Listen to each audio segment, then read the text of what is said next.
On ne s'est pas connus à Saint-Quentin, mais nous avions des connaissances communes voilà. à Saint-Quentin. Patrick est plus âgé que moi, donc il était déjà sorti quand moi je suis arrivée à Saint-Quentin.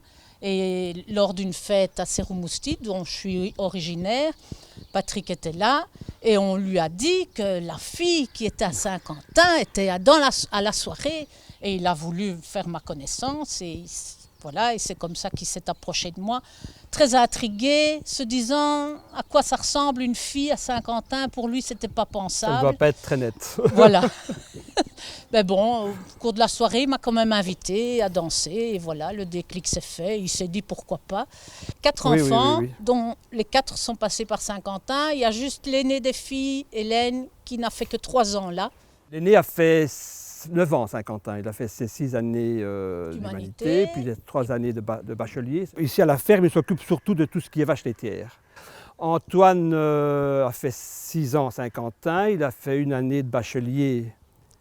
Il l'a, on va dire, échoué, il l'a terminé ailleurs. Lui, il s'occupe aussi de tout ce qui est grande culture, donc betteraves, froment, enfin, chicorée et tout ça.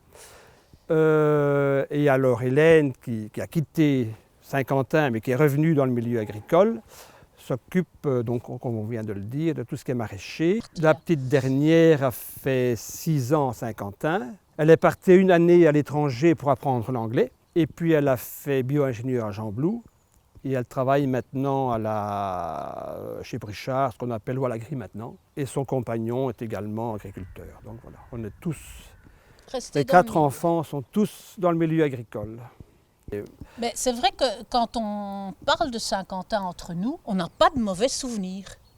Même si je suis sûre qu'on avait parfois des coups de blues ou des moments un peu pas évidents. Mais quand on en parle, oui, ça reste des belles années, vraiment des belles années.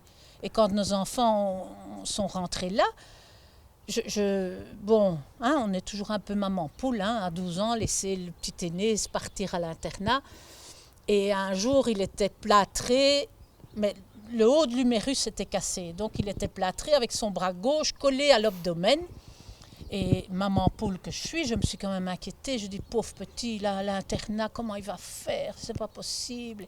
Je le dépose. Bon, normalement, ils allaient en train. C'était pas possible qu'il aille en train, donc je le conduis là-bas.